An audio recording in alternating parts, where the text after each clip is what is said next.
자, 이번 대선에서 나타난 이제 젊은 층의 표심을 좀 보고 싶은데요. 감독님 그 도표도 좀 띄워주시면 제가 도표 보면서 얘기를 좀 나눠보도록 하겠습니다.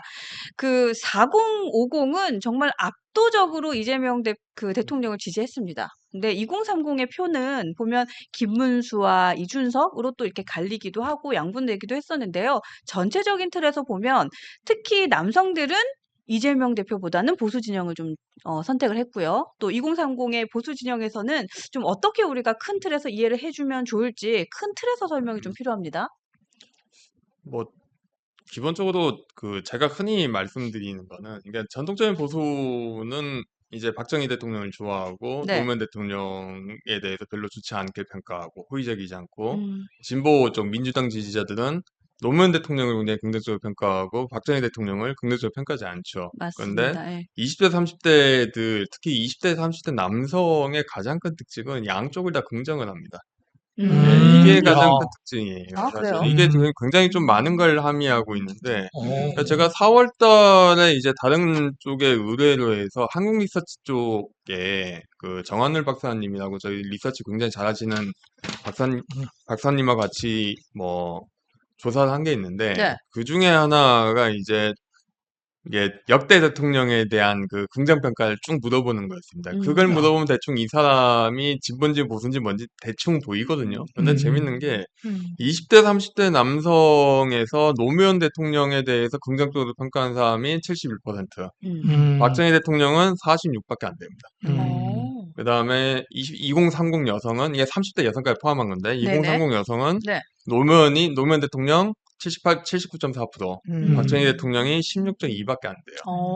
예, 어. 일단은 압도적으로 이제 보수에 대한 상징에 대한 공감이 없는 게 첫 번째. 네. 첫 번째. 음, 두 번째, 보수적인 청년들이 노무현 대통령에 대해서 긍정적으로 평가하고 있다는 거예요. 이른바 보수 청년들이. 음, 실제로 지지정당별 남성들을, 2030 남성을 네. 지지정당별로 쪼개가지고 이제 노무현 대통령에 대한 호감도를 쭉 보면은 더불어민주당은 당연히 91%가 좋아한다고 답한 건 너무 당연한 건데 음. 재밌는 게 국민의힘 지지자 중에 61%가 노무현 대통령을 긍정평가합니다. 그, 2030 남자이고 국민의힘 지지인데. 이것도 재밌다. 예, 우리 보수의 지지내도 그렇구나. 개혁신당은 76%예요. 음, 그게 두 가지죠. 하나는 보수의 전통적인 상징이 완전 2030들한테는 남자든 여자든 더 이상? 더 이상 작동하지 않는다. 이거 음, 굉장히 중요한 부분이고요. 두 번째는 이게 노무현 대통령에 대해서 왜 보수 청년들이 좋아하는가, 보수적인 청년들이. 음. 그리고 왜 개혁신당을 지지하는 청년들은 굉장히 노무현 대통령을 좋아하는가. 특히 음, 남성이라면 이 개혁신당의 핵심 지지층인데. 네, 네. 그렇지. 한 76%, 4분의 3이거든요. 그건 대부분입니다, 음, 사실상. 아주 개혁신당 내부에서도 이제 꽤 극우적인 청년들이 개혁신당을 찍긴 하니까 그 음. 친구들은 좀 제외하고서라도 네. 그러면 통상적인 개혁신당 당원들의 감수성은 노무현 음. 대통령을 굉장히 좋아하고 박정희 음. 대통령도 좋아하는데 노무현 대통령만큼은 아닌 어. 음, 게 되는 거죠. 음. 그러니까 이게 굉장히 좀 문제인 게 음, 전통적인 조사에서 보면은 그 여의도 연구소에서 그 작년 11월 탄핵 전에 아니, 비상계엄 사태 전에 이 네네. 난리가 벌어지기 전에 여론조사를 돌린 게 있는데 어떻게 돌렸냐? 보수 진보를 물어본 것도 있지만은 그것만 가지고는 파악이 안 되니까 자유주의, 권위주의라는 걸 같이 물어봤어요. 그 음, 조사회사에서. 같이 물어봤다. 예, 네네. 그러면은 2차원으로 이제 지지자들이 배열이 되죠. 그렇지. 그렇게 그런데 돼. 어. 핵심적인 문제가 자유주의적 보수 계층입니다. 전체 유권자의 음. 18% 정도 되는데요. 네. 그러니까 그 계층에서 가장 많이 지지하는 정당이 민주당입니다. 24%. 음, 어. 그 다음에 국민의힘이에요. 음. 그리고 뭐 이거는 이제 모수가 작아지니까 이제 네. 뭐 어떻게 몇 살 음, 2030 남자 여자가 어떻게 된다 이게 잘 안 보여지는데 예. 이게 보면은 성별 제외하고 연령대별로 이게 자유주의 보수의 그 퍼센티지를 보면은 20대가 22%, 음. 30대가 25%, 그 다음에 40대, 50대 가면 10%대가 쭉 낮아집니다. 야, 60대는 22%긴 한데, 그거는 워낙 보수가 많으니까 이제 60대 이상에서 보수가 커진 거고. 네네. 아무튼 보면은, 이게 결국은 이게 경제적으로는 보수적인 가치관을 갖고 있는데, 사회적으로나 문화적으로나 정치적으로나, 뭐 기존 보수에 대해서 딱히 국내임을 내가 왜 찍어야 되지? 정당 일체감도 없고, 상징에 대해서 상징이 없으니까 정확히는. 박정희 이후에 뭐 없잖아요. 네, 네. 상징도 없고, 결국은 민주당이 내세웠던 것들, 특히 2000년대에 어떤 노무현 대통령이 갖고 왔던 그런 가치들에 대해서 굉장히 공감한 사람들이 많은 거고요. 사실 이건 노무현 대통령의 어떤 정치에 대한 이야기가 아니라, 결국 약간 2000년대에 대한 그 향수겠죠. 약간 그 계층 이동이 가능했고 누구나 노력하면은 내가 열심히 무언가 얻을 수 있었던 사회. 그러니까 2030 남자들이 가장 문제를 느끼는 건 결국은 내가 열심히 내가 해가지고 뭘 나올 수 있는 건데. 근데 되게 재밌는 게 네. 저는 네. 지금 말씀드리면서 딱 생각이 났는 게 젊은이들이 그럴 수밖에 없을 것 같아요. 노무현을 좋아하고 박정희는 별로 안 좋아하는 게 왜냐하면 박정희는 권위주의의 상징입니다. 정치인의 이미지하고 딱 떠오르는 게 노무현은 탈권위주의의 상징이고요. 그렇죠. 그러니까 네. 젊은이들이 정말 좋아할 수밖에 없고 그리고 또 지금 두 번째 얘기하신 포인트가 열심히 일한 만큼 노력한 만큼 얻을 수 있는 사회. 근데 사실 이게 박정희의 정신이거든요.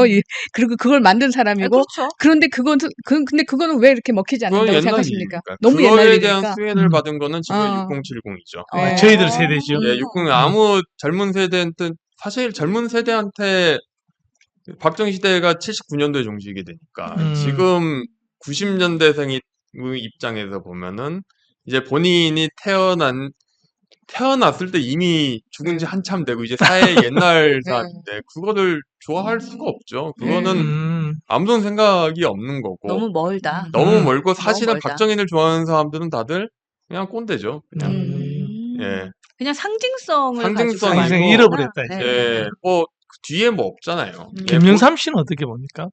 김영삼 대통령에 대한 평가는 아직까지 낮죠. 대중적으로 별로 좋지 않아요. 김영삼 대통령에 대한 평가를 보면은 어디 여기는 조사에도 빠져 있네. 별로 좋지 않죠. 아직까지는. 별로 김영삼 대통령에 대한 기념 사업이 제대로 이루어지지 않는다는 건 이제 보수가 그동안 얼만큼 뭔가 그런 거를 무시하고 있는 걸 잘 보여주죠. 근데 예전에 김영삼 대통령에 관련해가지고 김영삼 노태우에 대한 이야기를 왜 안 하냐고 제가 작년 5월인가 6월에 한번 칼럼에 쓴 적이 있는데 조선일보 칼럼에 네, 네. 재밌는 게 조선일보 댓글에 왜 김영삼 같이 뭔가 빨갱이를 옹호해 주냐는 댓글이 쫙 달립니다. 예, 조선일보에 댓글을 달 정도의 강성 보수 나이 드신 분들의 그게 기본적인 정서인 거죠. 야, 예. 예, 그러니까 이제 그 민주당의 정치적인 상징에 대해서 이른바 우리가 보수라고 이야기하는 네. 2030 남성들 국힘 지지자들도 60%가 좋아한다고 답을 하는 거죠. 노무현 씨를. 예. 이게 굉장히 문제인데, 그러니까 네. 결국은 2030 남성들이 뭐 일각에서 이야기하는 것처럼 뭔가 극우화됐다. 이거 뭐 전부 그게 주류로 볼 수는 없고, 첫째로, 두 번째로 이 친구들이 민주당을 싫어하는 건 맞죠. 민주당의 표를 안 찍어요. 지금 드러났는데 그렇다고 이 사람들이 보수의 표를 찍는 사람들이냐?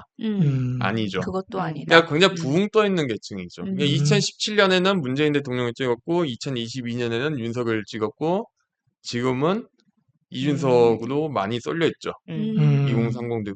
그렇게 나타날 수밖에 없습니다. 그리고 이준석 의원도 대표는 아니죠. 아직까지 기획재단 대표가 아니니까. 이준석 의원도 그걸 잘 알고 이준석 의원이 언제나 이야기하는 게 무슨 뭐 일각에서는 여성 혐오니 뭐 하지만은 딴 거 없어요. 그게 두 가지입니다. 계속 제일 많이 이야기하는 정치인은 노무현. 연설문 뜯어보시면 돼요. 두 번째는 상계동. 본인이 연기 상계동 출신이라. 연기 상계동에서 어려운 시절. 본인의 부친하고 어머니가 처음에 낡은 빌라 반잣방에서 신혼살림 시작해가지고 되게 부모님도 열심히 살고 나도 열심히 살고 되게 그 시절에 살아가지고 나도 신도시에 사는 사람들 동탄 선거할 때 그 이야기 계속 하거든요. 그 워딩도 다 동탄에서 만들어진 워딩들이에요. 그러니까 아이, 죄송합니다. 네. 그러니까 경고입니다, 경고. 네. 죄송합니다. 네. 그래서 그 뭔가 20대 남성들이 꽉 막혀 있는 부분이 사실 그거죠. 그리고 가부장적인 역할을 하지 못하고 있다는 거. 그러니까 20대 남성들이 보면은 되게 재밌는 게 이거하고 두 번째가 남성이 차별받고 있다는 인식에 대해서 2030 이건 40대 남성도 많이 이야기를 하는데 20대 남성의 한 60% 정도, 그러니까 30대 남성의 한 60% 정도가 한국이 남성이 차별받고 있는 사회라는 이야기를 합니다. 그 약간 피해의식처럼 있더라고요. 피해의식이죠. 예, 예, 예. 그러니까 이거는 단순하게 여성 때문에 피해의식이 아니죠. 본인이 이제 정상적으로 취업하고 정상적으로 연애하고 정상적으로 결혼해가지고 뭔가가 예전에 본인의 아버지가 했던 것처럼 네.